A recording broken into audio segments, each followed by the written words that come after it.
तो क्योंकि जो है इंदिरा गांधी जो थी वो सनातन धर्म को नहीं मानती थी, तो उन्हीं की सिक्योरिटी नहीं उनको मतलब गोली मार दिया। तो ये जो है उससे हमें सीख लेनी चाहिए कि भाई हमें भी भक्ति करनी चाहिए। अगर भक्ति नहीं करेंगे तो अपना शरीर में बीमारी मार देगा। अगर देखा जाए तो हमारा सिक्योरिटी शरीर का जो है उसमें जो बीमारी अटैक करेंगे और हमारा शरीर जो है बीमारी पे उलझा हुआ रहेगा। तो बहुत सुंदर महाराज जी ने आज बताया था। प्रभु जी ने आपने बहुत अच्छा शेयरिंग किया। थैंक यू सो मच प्रभु जी। धन्यवाद।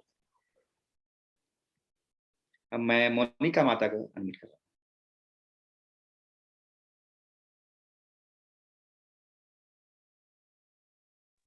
हरे कृष्णा प्रभु जी, दंडवत प्रणाम सभी को मेरा प्रणाम। प्रभु जी, आज गुरु महाराज ने अपने लेक्चर में बताया कि हम सब बद्ध जीव हैं, हमको बंधन से मुक्त होना है, तभी हम भक्ति में सफल हो पाएंगे। और उन्होंने एक एग्जाम्पल दिया कि एक छोटे बच्चे का, कि जो बच्चा मेहनत करता है वो परीक्षा में पास हो जाता है, और जो बच्चा मेहनत नहीं करता वो परीक्षा में फेल हो जाता है, और फिर बाद में सोचता है कि काश मैं मेहनत कर लेता तो मैं पास हो जाता। तो इसी प्रकार से हमको ये शरीर मिला है, ये हमें भगवान के पास जाने के लिए मिला है, ना कि हम आहार भय निंद्रा में भय मैथुन ये सब क्रियाएं करने के लिए मिला है। उसके बाद गुरु महाराज बताते हैं कि सनातन गोस्वामी ने एक बार प्रश्न पूछा चैतन्य महाप्रभु से कि के आमी मोरा जापो तारे तराए, कि मैं कौन हूँ, मैं यहाँ क्यों हूँ इस संसार में। तब चैतन्य महाप्रभु उनको जवाब देते हैं कि जीव रे स्वरूप है कृष्ण नित्य दास, कृष्ण तटस्था शक्ति अभेद भेद प्रकाश, कि हमारा स्वरूप कृष्ण का नित्य दास का है, जो कि हम उनकी तटस्थता शक्ति से कभी अभिन्न भी हो जाते हैं, कभी भिन्न भी हो जाते हैं। जब हम भगवान के संरक्षण में रहते हैं तो हम भगवान से अभिन्न है, और जब हम भगवान के संरक्षण में नहीं रहते तब हम उससे भिन्न बन जाते हैं। और गुरु महाराज ने अपने लेक्चर में आज बताया कि गुरु महाराज जो भी बोलते हैं वो उनका केवल सुनना ही पर्याप्त नहीं है, उनको हमको अपने जीवन में भी धारण करना है। हम सबको यहाँ से जाना है और हमें भगवान की शरण में जाके भक्ति करनी है, उनकी सेवा करनी है। हमारा स्वरूप सेवा का है। और दूसरा उन्होंने बताया कि हमारा मन बहुत मलिन हो गया है, और इस मलिन मन के कारण ही हम यहाँ से उलझ गए हैं। हमारी उलझन कौन सुलझा सकता है? हमारी उलझन जब हम भगवान को शरणागत होंगे, भगवान हमारी सारी उलझनें सुलझा सकते हैं और हम नित्य धाम में जा सकते हैं। Hare Krishna. Thank you so much माता जी। आप बहुत डिटेल में एकदम महाराज का लेक्चर को लेती हैं। मैं देखता हूँ अक्सर आप बहुत डिटेल से बताती हैं। बहुत अच्छा आपका जो है आप एब्जॉर्ब करती हैं। Thank you so much. तो अब मैं ऋषु गुप्ता जी को मैं अनम्यूट कर रहा हूँ। हरे कृष्णा प्रभु जी, दंडवत प्रणाम। माता जी दंडवत प्रणाम। प्रभु जी, आज मैंने महाराज जी से ही सीखा है। महाराज जी हर बार अपने लेक्चर में ये बताते हैं कि हम जो भौतिक जीवन में पढ़ के हम धन इकट्ठा करते रहते हैं। माता पिता पहले धन इकट्ठा करते हैं, फिर आगे बच्चों को बहुत अच्छे संस्कार नहीं दे पाते। बच्चे बड़े होके क्या करते हैं, अपने उसी धन के लिए अपने माता पिता को या तो मार देते हैं या फिर घर से निकाल देते हैं। आज हम सब, चाहे हम भक्त हैं चाहे कोई भी है, आप भौतिक जगत में है जो भी है, सबको आज इस पॉइंट को अपने ऊपर लागू करना बहुत जरूरी है। आज के टाइम में बच्चों का कोई भरोसा नहीं है, बाहर संगत में जाके वो कैसे कार्य करते हैं, इसलिए हमें अपने बच्चों को घर में ही रह के अच्छे संस्कार देने चाहिए। थोड़ी आवाज कट रही है माता जी ना।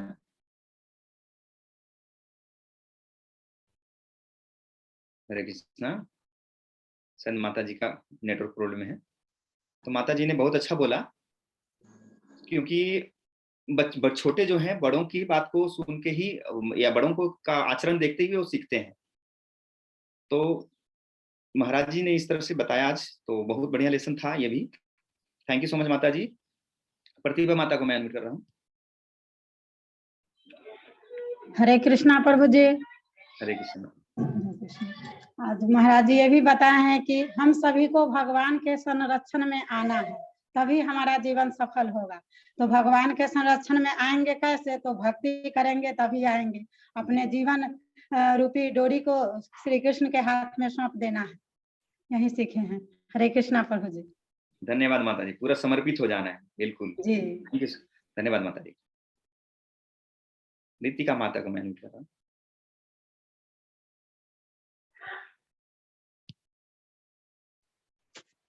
हरे कृष्णा प्रभु जी, आपको मेरी आवाज आ रही है? हाँ, आपकी आवाज आ रही है। हरे कृष्ण प्रभु जी, मैंने आज महाराज जी से ये सीखा कि जब हम भगवान कृष्ण की सच्चे दिल से सेवा करते हैं तो हमें जगत में किसी भी चीज के लिए डरने की जरूरत नहीं होती। जैसे कि आज वो पंडित थे, वो डर रहे थे कि राजा मार देगा, लेकिन वो प्योर डिवोटी थे भगवान के। तो भगवान ने बोला कि तुम टेंशन ना लो, तो मैं रक्षा करता हूँ। तो मुझे ये सुन के बहुत अच्छा लगा। Hare Krishna. Thank you so much माता जी। मतलब इससे जुड़ा हुआ मिलता जुलता मैं एक बता रहा हूँ पास्ट एक घटना कि हम लोग शायद मैं बताया भी होगा शायद यहाँ पे। एक बार हम लोग सारे भक्त 6 साल पहले वृंदावन गए थे। मथुरा स्टेशन में हमने जो है मथुरा स्टेशन में उतरे। फर्स्ट टाइम, मेरा भी फर्स्ट टाइम था वहां पे, एक ही बार मैं गया हूँ। तो जो भक्त लीड कर रहे थे, तो फिर हम लोग सारे लोग वृंदावन पहुंच गए। मथुरा से वृंदावन मतलब जहाँ पे इस्कॉन टेम्पल है वहां पे हम लोग चले आए। तो वही कुछ तो लगभग 5-6 किलोमीटर का दूरी है। तो हम सारे लोग वहां पे पहुंच गए। अब जो क्या हुआ हमारे साथ, जब हम लोग वहां पहुंचे तो एक ऐसा बैग छूट चुका था वहां स्टेशन के पास, जिसमें कि सारे टिकटें जो थी, हमें यहाँ से रांची आना था, वहां से मथुरा से वृंदावन से रांची आना था। लगभग 20 भक्त थे, सारे का टिकट वहीं पर, प्रभु जी का इंपॉर्टेंट डॉक्यूमेंट्स वगैरह वहीं पर था, सारा चीज वहीं पर था। तो हम लोग जो है पूरा चिंतित होने लगे। तो प्रभु जी भी चिंतित होने लगे, फिर बैग कहाँ गया, कौन इसे उठाया था? तो बोले किसी ने नहीं उठाया। फिर प्रभु जी क्या किए, वहां फिर चले गए। तो हम लोगों को प्रार्थना कर रहे हैं कि भगवान बस आप ही हो, मैं फर्स्ट टाइम हम लोग आए हैं। अब वो मत समझिए कि परीक्षा ले रहे थे हमारी कि कौन कितना विश्वास करता है। लेकिन हम लोग जो है कि भगवान पे ही भरोसा करते हुए भरोसा करने लगे। मतलब एक डाउट भी है, डर भी है कि भाई क्या पता मिलेगा कि नहीं मिलेगा। हम क्योंकि हम लोग बदजू हैं, जैसे महाराज जी आज बोल भी रहे थे। तो प्रभु जी एक भक्त को लेके चले गए ऑटो से। फिर वहां पे गए तो वहां ढूंढ रहे हैं बैग कहाँ है भाई, कहाँ है। तो जहां से हम लोगों ने, जहाँ पे हमें ऑटो स्टैंड होती है, तो वहां पे देख रहे हैं कि जैसा का वैसा रखा हुआ है बैग। तब प्रभु जी से फोन में बात हुई, तब हमारा जान में जान आया, क्योंकि सारा चीज जो है हम लोगों को जो है कि फंस जाते हम लोग, 10-15 दिन वहां फंस जाते, क्योंकि पैसे भी नहीं थे, सब कुछ वहीं पे था। तो इस तरह से जो है भगवान पे भरोसा करने से सब कुछ हो जाता है। तो हम लोगों ने, बहुत लोगों ने भगवान पे विश्वास भी किया था, भरोसा किया था, तब जाके उस तरह से। और बहुत एक बार और हुआ था, मैं इसलिए बताना चाह रहा हूँ कि हम फेथ नहीं करते हैं कभी कभी। बस हमें भगवान से लगता है कि क्या वाकई में भगवान हमारा हेल्प कर रहे हैं, ऐसा हमारे हमें फील होती है। तो मेरे साथ और क्या हुआ, एक बार आनंद विहार स्टेशन में हम लोग सारे भक्त आ रहे थे, 2019 की बात है, 18 की बात है शायद, हाँ 2018 की बात है। तो कुछ भक्त को लेके मैं गया था उधमपुर। वैष्णो माता भी वो लोग घूमे थे, हम लोग नहीं जा पाए थे। हम लोग उधमपुर में ही महाराज जी का व्यास पूजा में भी व्यस्त थे, तो नहीं जा पाए थे। तो जब आने लगे तो मेरी बहन की जो अनीता है, अनीता माता यहाँ पर शायद नहीं जुड़ी है वो, तो उनकी बेटी छोटी सी थी, वो 6 साल की मात्र है। तो आनंद विहार स्टेशन कितना बड़ा स्टेशन है, वहां पे हम लोग का दिन भर का स्टे था, मतलब उस गैप था। वेट करना था हम लोग को 4 बजे तक। सुबह में हम लोग 9 बजे पहुंच चुके थे, 4 बजे तक वेट करना था। तो वहां पे 4 बजे तक वेट करना था। अब 1 घंटा ट्रेन छूटने में बची हुई थी समय। अब जो है वो बच्ची कहीं मिले ना, उसकी माँ परेशान, हम लोग सब परेशान। हम हम नॉर्मल हो के हम बोल रहे हैं कि भगवान आप ही हो, जो कुछ हो, हम आप पे भरोसा है। और मेरी बहन बहुत चिंतित है। क्यों नहीं चिंता करे, उसकी बेटी है, कोई भी हम लोग तो चिंता करेंगे ही, क्योंकि उतना हम लोग बंधन में फंसे हुए हैं। तो चिंता का वहां पे जगह ही था। तो चिंता करने लगे बहुत ज्यादा। अब इधर उधर ढूंढ रही, बाथरूम में ढूंढ रही, ये ढूंढ रही, वहां ढूंढ, इधर उधर सारे जगह में ढूंढ रही है, मिल नहीं रहे। अब आधे घंटे बच गए, आधे घंटे बच गए। तो देखिए आधे घंटे में क्या हुआ, भगवान की लीला। एक नौजवान बच्ची को लेके आ रहा है, उधर से स्टेशन से होते हुए, जहाँ पे हम लोग एंट्रेंस था, उधर से होते हुए हम लोग जो जहाँ वेटिंग का हॉल होता है वहां पे लेके आ रहा है। तो इतने जान में जाना है कि तब से मुझे, मतलब मुझे लगा कि भगवान एक वाकई में है। मेरी बहन तो रोने लगी थी। फिर उसको ढाढ़स बना रहे थे कि भाई भगवान सब कुछ ठीक करेंगे, जो होगा देखा जाएगा, अगर नहीं मिलेगी तो हम लोग रुक जाएंगे यहीं पे, ऐसा बोल के हम लोग ढाढ़स बनाए। लेकिन भगवान की कृपा देखिए, आधे घंटे बचे हुए थे समय ट्रेन चढ़ने के लिए, निकलने के लिए, फिर आया। तो इस तरह से जो है भगवान पे फेथ करने से सारा चीज वो पूरा करते हैं। मेरे साथ कई तरह के इस तरह की घटनाएं घटी हैं कि एक बार लगता है कि अभी मुझे भी लगता है कि मैं भी बदजी हूँ, मुझे भी लगता है कि क्या पता भगवान करेंगे करेंगे, लेकिन बहुत कठिनाई से कठिनाई भरा समय में भगवान ने मदद किया है। तो हमें विश्वास करना है भगवान पे। तो बहुत सुंदर महाराज जी ने आज बताया और माता जी ने आपने शेयर किया। थैंक यू सो मच माता जी। अब मैं सुदेश माता को अनम्यूट कर रहा हूँ। हरे कृष्णा प्रभु जी, दंडवत प्रणाम। आज महाराज जी ने हमें बताया कि भगवान हमसे भिन्न भी हैं और अभिन्न भी हैं।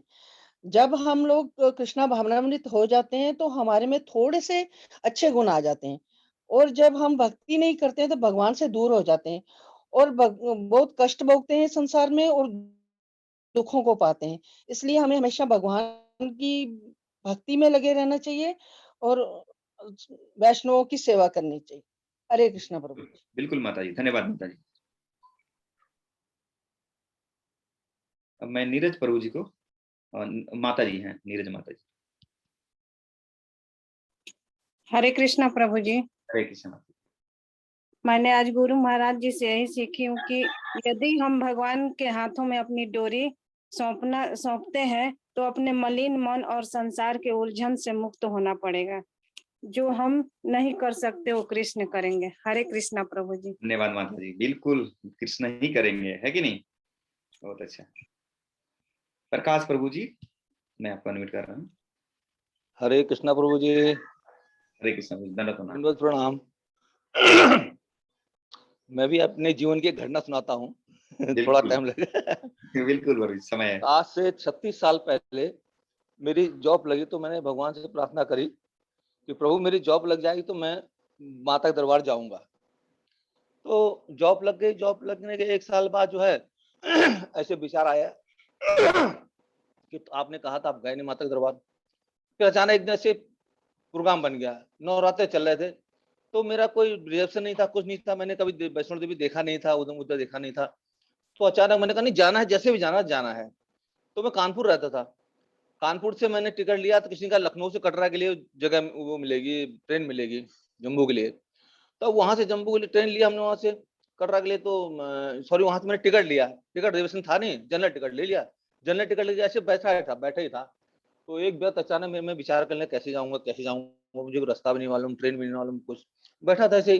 तो अचानक एक व्यक्ति मेरे पास आया, तो कहने आपको कहाँ जाना है? मैंने कहा मुझे माता के दरबार जाना है दर्शन करने के लिए। कहने नवरात्रे चल रहे हैं, आप तो जा नहीं सकते, बहुत भीड़ भाड़ हो रही है वो। मैंने कहा लटकते फटकते जैसे जाऊंगा, मुझे जाना है बस। अब भाई साहब मैंने टिकट ले लिया, मुझे जाना है। कहने टिकट कहाँ तुम्हारा? मैंने टिकट उसको दिखाया, उसने मेरे टिकट हाथ से छीन लिया। कहने चलो मेरे साथ, ले गया, सीधे विंडो में टिकट वापस कर लिया। अब मैंने कहा यार कैसा आदमी यार, मैं वहां जा रहा था माता दरबार, ये कहाँ से विघ्न करने आ गया और इसने मेरा टिकट वापस कर दिया। वो 60 रुपए का या 40 रुपए का टिकट था वहां लखनऊ से वहां का। तो उसने मुझे पैसे वापस कर दिए, पैसे अपने पास रखिए, आप अब मेरे साथ चलिए। अब उसने मेरे साथ ट्रेन में बैठा दिया अपने साथ, बोला मैं आपको ले चलता हूँ वैष्णो देवी। अब मैं बैठ गया, बैठने के बाद फिर वो कानपुर, मैंने कहा अभी तो कानपुर से लखनऊ गया था, ये फिर कानपुर रास्ते ले आया। खैर उसके साथ में दिल्ली पहुंचा। दिल्ली पहुंचने के बाद उसने कहा आपके पास 20 रुपए है? मैंने कहा है। मैंने 20 रुपए उसको दे दिए। उसने कहा अब मैं यहीं उतर जाऊंगा, मुझे गढ़ी कैंट जाना है। और उसने मुझे एक कैप्टन का परमिट वो दिया, वारंट दिया। उन्होंने कहा ये वारंट लीजिए और वारंट लेके आप आगे चले जाएगा। अरे हमने कहा हम तो फौजी नहीं है, कुछ नहीं, अब जेल जाने की नौबत आ गई है। तो स्टेशन उतरते ही वहाँ पे स्टेशन में फौजियों का वो एमओ होता है, ऑफिस होता है वहाँ पे, वहाँ ले गया मुझे, बोले कैप्टन साहब हैं, इनको जम्मू जाना है, इनको आप रात में बैठा दीजिएगा। अब भाई साहब मेरी तो हवा खराब हो गई, मैंने कहा टिकट भी गया, आज जेल जाने की नौबत आ गई। पता नहीं दिमाग कहाँ से घुमा, मैंने बाल कटा कुटे फौजी बन गया। फौजी बन गया। अब शाम को मैं घूमता रहा, डर तो बहुत था क्योंकि चोर के दिन वो है।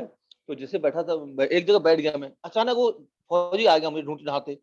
कहा सर आपको जाना है वहां, चलिए आपकी ट्रेन वहां खड़ी है, वो है। मैंने कहा अच्छा।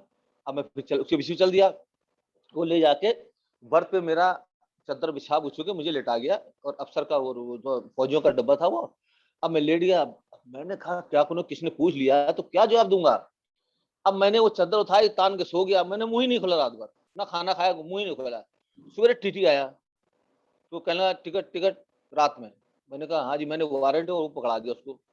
उसने देखा दुखा, और तो उसने कहा कि अच्छा आप बताइए, आप बिहार से था वो कटा, तो कहने बिहार से आप कहाँ, वो मैं भूल गया जगह का नाम, ये जगह कहाँ पे है? अरे मैंने कहा भाई नई नई पोस्टिंग हुई है, मैं जगह का वहाँ ढूंढ रहा हूँ क्या, पोस्टिंग के बाद ज्वाइनिंग के बाद अपने घर जा रहा हूँ। अब इतना कहते वो चल दिया, मैंने जान बची। अब सो गया। सवेरे अब उस बोगी में जनरल बच्चे भी चढ़ गए, तो मैं चुपचाप टॉयलेट के पास बैठ गया, फ्रेश हो गया। मैंने कहा किसी से बात नहीं करे, बात करी तो पोल खुली और जेल गए। बैठा रहा सीट पे। ट्रेन रुकी तो बच्चे मुझसे पूछते हैं कि अंकल आपको कहाँ जाना है? मैंने कहा भाई मुझे दरबार दर्शन करने जाना है। पहले चलिए हम भी वहीं जा रहे हैं। हम फटाक से, और मेरी नवरात्रों के व्रत थे, मैं फटाक से उतरा और वहां सामने गया और मुंह हाथ धो के मैंने 1 कप चाय पी। चाय बच्चे मेरे साथ थे, कहने अंकल चाय रहने दो, चलो मेरे साथ। हमने कहा ना। अब भाई साहब उनके साथ बच्चों के साथ मैं भी हो गया बच्चा। अब हम लोग चलते जब ऊपर हाथी मत्था से ऊपर गए तो आंधी तूफान पीछे से।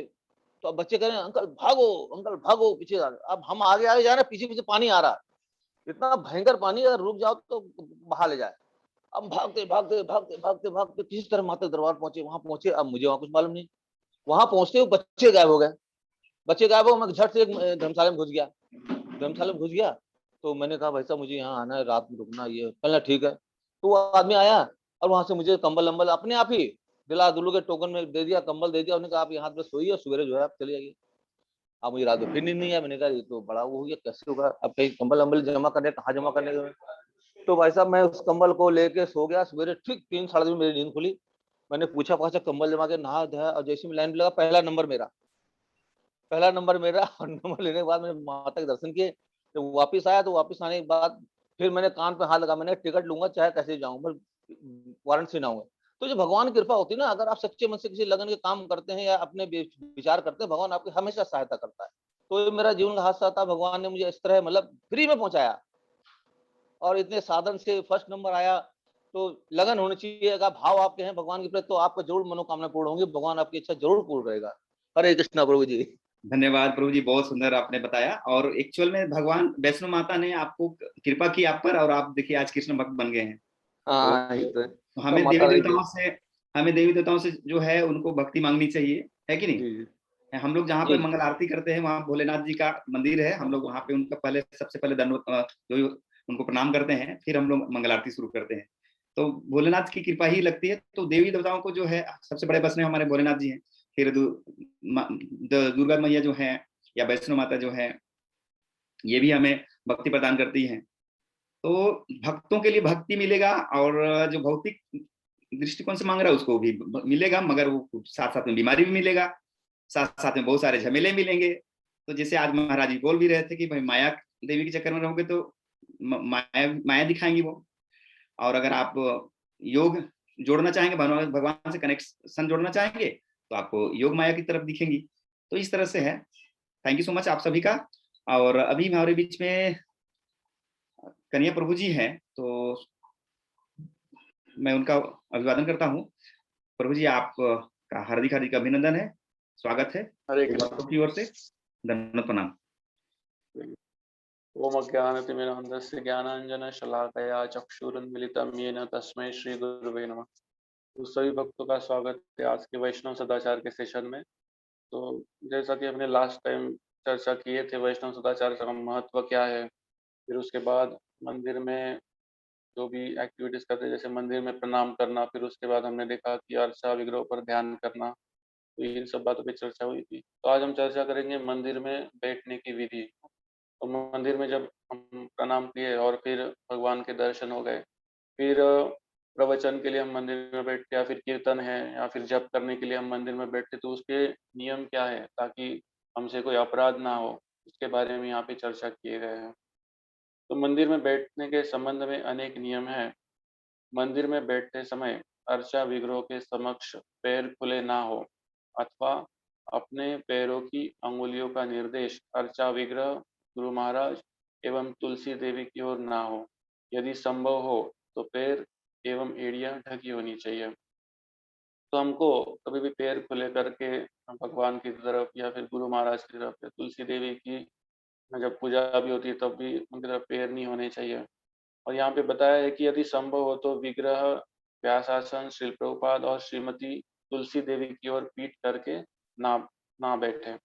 तो इनकी तरफ पीठ करने से भी अपराध लगते हैं। तो जब दर्शन बंद है आल्टर का उस समय आप बैठ सकते हैं अगर कुछ कार्य के हिसाब से, लेकिन जब दर्शन खुले तो भगवान की ओर कोई भी पीठ करके नहीं बैठना चाहिए। कभी कभी मंदिर की संरचना के कारण यह संभव नहीं होता है। तो किसी किसी मंदिर में जैसे प्रभुपाद जी जो है भगवान के एग्जैक्ट अपोजिट में विराजमान होते हैं, तो उस समय ये संभव नहीं हो पाता। तो इसलिए गुरु महाराज हमेशा प्रेफर करते हैं कि प्रभुपाद जी को भी ऐसी जगह स्थापित किया जाए कि जहाँ पे पीठ ना आए। आगे कहते हैं विग्रह के समक्ष पैर फैलाकर ना बैठे। कई बार किसी के घुटने में दर्द है या पैरों में दर्द हो जाता है तो पैर फैला देते हैं, तो इससे भी अपराध हो जाता है। विग्रह के समक्ष एड़ी, कोहनी अथवा पैर के तलवों को पकड़कर ना बैठे। अर्चा विग्रह के समक्ष झपकी ना ले और ना ही सोए। बहुत बार प्रवचन जब हम सुनने के लिए बैठ जाते हैं, प्रवचन में नींद आ जाती है, तो इससे भी एक अपराध कहा गया है। आगे पॉइंट है बोलना या बातें करना। तो मंदिर में किस तरीके की बातें अवॉइड करनी चाहिए, यहाँ पे बताया है कि जोर से नहीं बोलना है, किसी भी चीज़ को एकदम शांतिपूर्वक हमको डिस्कस करना चाहिए। अगर वो प्रचार से रिलेटेड है तो फिर झगड़ा ना करे, मंदिर में झगड़ा नहीं करना चाहिए। तो भक्ति रसामृत सिंधु में रूप गोस्वामी ये सारे नियम बताए हुए हैं, उसमें और डिटेल्स में है वहाँ पे। किसी की भी निंदा अवहेलना ना करे अथवा क्रोधित ना हो। तो भगवान के सामने किसी की निंदा करनी भी नहीं चाहिए, और कोई अगर हमारे पास आता है निंदा करने के लिए तो उसको भी नहीं सुनना चाहिए, क्योंकि निंदा सुनना भी खतरनाक ही चीज़ है। तो क्रोध भी नहीं करना चाहिए, ये सोचना चाहिए हमेशा, है ना। क्रोध हम कब करते हैं, जब कोई भी चीज़ या कोई भी घटना हमारे मन के विरुद्ध हो जाती है, तब क्रोध हम प्रकट करते हैं। तो ये समझना चाहिए जो कुछ भी घटित हो रहा है वो सब भगवान की इच्छा से ही हो रहा है। जैसे महाराज हमेशा नामदेव जी का एग्जाम्पल बताते हैं। नामदेव जी की एक कुटिया थी और नामदेव जी किसी कार्य से बाहर गए हुए थे, तो पीछे उनकी कुटिया में आग लग गई। तो गाँव वाले लोग सोचते थे कि ये तो साधु पुरुष है, इनके पास कुटिया के अलावा कुछ है नहीं, तो वो पानी से बुझाने लगे सब लोग मिल करके। तो उधर से जब नामदेव जी वापिस आए और उन्होंने देखा कि कुटिया में आग लगी हुई है, तो उन्होंने क्या किया, आग बुझाना शुरू नहीं किया। उन्होंने क्या किया, और जो भी कुटिया के अंदर सामान था वो और डालने लगे उसमें ना, तो जलाने लगे। तो लोग सोचने लगे, लोगों ने पूछा कि आप ऐसा क्यों कर रहे हो, कि कुटिया को हम बुझा रहे हैं आग को और आप फिर से उसको जला रहे हो। तो नामदेव जी बताते, बोले ये आग भी तो भगवान की इच्छा से ही लगी और मैं तो भगवान की इच्छा को ही पूरा कर रहा हूँ। तो हमको भी जीवन में हमेशा ये समझना चाहिए जो कुछ हो रहा है भगवान की इच्छा से ही होता है, तो क्रोध धीरे धीरे कम हो जाएगा। फिर आगे का पॉइंट है दूसरों से बोलते समय संतप्त होकर अथवा किसी के मन को दुख हो इस प्रकार ना बोले। तो अगर हम किसी के मन को दुखाते हैं तो ये भी एक प्रकार की हिंसा ही है। इसलिए प्रयास करना है धीरे धीरे, ये संतप्त ना हो, संयम होना चाहिए। फिर है दूसरों की स्तुति ना करें। तो भगवान के सामने केवल भगवान का ही गुणगान होना चाहिए, या फिर हम गुरु महाराज का, प्रभुपाद जी का, आचार्यों का गुणगान हम भगवान के सामने कर सकते हैं। इनके अलावा और किसी का गुणगान हमको भगवान के सामने नहीं करना है। फिर अगला पॉइंट है देवताओं की निंदा ना करें।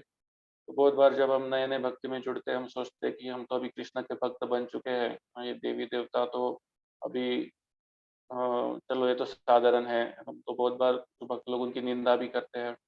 तो देवी देवताओं को भी जो है उनके बहुत अच्छे कार्य थे पिछले जन्मों की, इसलिए भगवान ने उनको पोस्टिंग दिए है। तो प्रभुपाद जी कहते कि हमको एक चींटी से लेके ब्रह्मा जी तक, है ना, सबका सम्मान करना चाहिए। और जब भी देवी देवताओं का भी मंदिर कहीं लगे ना, तो उनसे यही प्रार्थना करनी चाहिए कि हमको आप भगवान कृष्ण की भक्ति प्रदान करें। ये देवताओं की निंदा नहीं करनी चाहिए। तो दूसरे नाम अपराध में बताते हैं कि शिव ब्रह्मा आदि देवी देवताओं को भगवान के समान से स्वतंत्र समझना। फिर अगला पॉइंट है मजाक ना करे अथवा व्यर्थ की बातें ना करे। तो मजाक मस्ती भगवान के सामने नहीं करनी चाहिए, और व्यर्थ की बातें जैसे प्रजल्प के बारे में बताया है, पॉलिटिक्स की या फिर क्रिकेट की या फिर अन्य जो चीज़ भगवान से रिलेटेड नहीं है ना, उसकी बातें नहीं करनी चाहिए। फिर अगला पॉइंट है असत्य वचन ना बोले। तो असत्य तो कहीं पर भी नहीं बोलना चाहिए, चाहे मंदिर में है, मंदिर के बाहर है। तो ऐसा कहा जाता है कि जो व्यक्ति हमेशा सत्य बोलता है तो उसको वाक सिद्धि प्राप्त हो जाती है।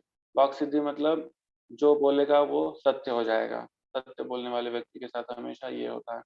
तो जैसे देखते हैं कि गुरु महाराज की जो भी इच्छाएँ होती है ना, गुरु महाराज जो बोलते हैं वो हमेशा सत्य हो जाता है। कई बार भक्तों ने अपने जीवन में इसको अनुभव किया होगा।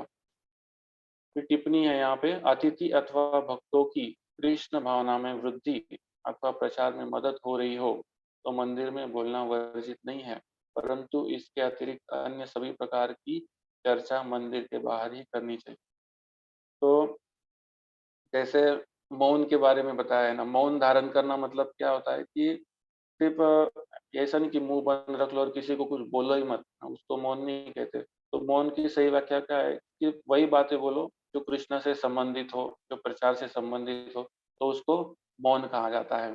तो अगर कोई नया भक्त मंदिर में आए है, अतिथि आया है ना, और वो कुछ पूछ रहा है या उसको पता नहीं चल रहा है कि क्या करना है और आपको पता चल रहा है कि उसको गाइडेंस की ज़रूरत है, तो उसके पास जाना चाहिए, उसके साथ चर्चा करनी चाहिए, ताकि वो अगली बार फिर मंदिर में आए। तो प्रचार के लिए आप मंदिर में बोल सकते हैं कृष्ण भावना के प्रचार के लिए, और इसके अतिरिक्त तो किसी भी प्रकार की चर्चा है वो मंदिर के बाहर ही करनी चाहिए। तो ये पॉइंट हमने डिस्कस किया है। किसी भक्त का कोई प्रश्न है तो पूछ सकते हैं। भक्त हैंड रेज करेंगे। आपको अगर कोई प्रश्न है प्रभु जी ने जो आज बताया है, बोलने मंदिर में बैठने को लेके, बातें करने को लेके, तो आप दिनेश प्रभु को मैं अनम्यूट करना प्रभु जी। हरे कृष्णा प्रभु जी, दंडवत प्रणाम। प्रभु जी हरि बोल। जी प्रभु जी, मैं आज का तो प्रश्न नहीं है, मैं पिछली बार का पूछना था थोड़ा कि जैसे हम महाराज जी को, अपने गुरु महाराज जी को अपने दाहिने तरफ प्रणाम करते हैं और भगवान के विग्रह जो हैं उनको हम बाएं तरफ करते हैं और वैष्णवों को हम सीधे दंडवत कर सकते हैं। तो माता पिता या अन्य जो हमारे वो होते हैं रिश्तेदार वगैरह हैं, उनको उनको भी हम सीधे दंडवत कर सकते हैं? हाँ, उनके चरण छूना चाहिए हमको, जैसे हमारी संस्कृति है। जी जी। और बड़ों के आशीर्वाद हमको लेने चाहिए हमेशा, उनमें भी शक्ति होती है। तो जो उनको हमारे भी वेल दंडवत, विशर्स हैं। जी जी, दंडवत प्रणाम ही। नहीं, दंडवत नहीं करते उनको, जब आप चरण छू सकते हैं उनके। दंडवत करे भी उसमें दंडवत या फिर आप पंचांग प्रणाम वहाँ पे कर सकते हो, उसमें कोई बुराई नहीं है। और आपने कहा कि गुरु महाराज को भी हम बाएं ओर ही प्रणाम करते हैं। बाएं ओर नहीं, हाँ, दाएं जैसे दाहिने तरफ। विग्रह को करते हैं ना। हाँ, विग्रह को। हाँ हाँ, उसी प्रकार से गुरु महाराज अगर सामने से आ रहे हैं ना, तो आप सामने भी कर सकते हैं दंडवत। जैसे अच्छा, सामने से आ आप रहे हैं। कहीं जा रहे हैं ना मंदिर में और अचानक से गुरु महाराज दिख गए, तो उनको आप सामने भी किए दंडवत तो भी चलता है। अच्छा, अगर बैठे हुए हैं तो जैसे गद्दी पे, तो फिर हमें तो वहाँ का जो जगह है उस हिसाब से आप करो, सामने से भी करे तो भी चलेगा, या फिर जैसे विग्रह को करते हैं उस हिसाब से भी चलेगा। जैसे भगवान के विग्रह को बाएं तरफ से करते हैं। हाँ, मतलब विग्रह जैसे लेफ्ट हैंड में होते हैं हमारे ना। लेफ्ट में। जी जी। हाँ, वैसे ही गुरु महाराज भी लेफ्ट में है। तो मंदिर में क्योंकि बैठे हुए, अगर आप गुरु महाराज को राइट में रख के करेंगे तो हो सकता है कि आपके पैर विग्रह की तरफ आ जाए। जी जी जी। देखना चाहिए गुरु महाराज कहाँ पे बैठे हैं, उस हिसाब से। उस हिसाब से। धन्यवाद प्रभु जी। यस पर रोशनी माता ने हैंड रेज किया था, बट वो हटा ली हाथ। अच्छा, मैं अनम्यूट कर रहा हूँ प्रभु। हरे कृष्णा प्रभु जी। हरे कृष्णा। प्रभु जी, मेरी आवाज आ रही है? यस माता जी, आ रही है। माता जी। प्रभु जी, मेरा प्रश्न था, जैसे मंदिर में ना एक माता जी आते हैं, तो हम उनको देखते हैं कि वो ये बहुत सारे जो आपने बताए, वो जितने भी हैं ये सारे प्रजल्प करते हैं। मतलब एक बार तो उन्होंने मतलब प्रभुपाद जी को भी आरती दिखा दी, और जैसे विग्रह के सामने पैर फैला के बैठना, और मतलब बहुत सारे प्रजल्प करते हैं, क्रोध करना, दूसरों का मजाक बनाना, पर फिर भी सब उनकी रिस्पेक्ट करते हैं। जैसे मतलब जो डिवोटीज भी हैं, जो दीक्षित हैं, वो भी रिस्पेक्ट करते हैं। तो ऐसे सिचुएशन में क्या करना चाहिए प्रभु जी? अगर वहाँ पे सीनियर भक्त है मंदिर में, तो वो सीनियर भक्त हैंडल कर सकते हैं। वहाँ पे हम सीनियर भक्त के साथ चर्चा कर सकते हैं, या फिर हम डायरेक्टली भी, हमको देखना चाहिए है ना कि हमारी योग्यता है क्या उनके साथ बात करने की। अगर वो बहुत ज़्यादा वरिष्ठ है और बाकी सब लोग उनका रिस्पेक्ट कर रहे हैं, तो कुछ ना कुछ कारण रहा होगा। हमको वरिष्ठ भक्त के साथ, वहाँ के मैनेजमेंट में जो भक्त हैं, उनके साथ चर्चा करके ये बात डिस्कस कर सकते हैं।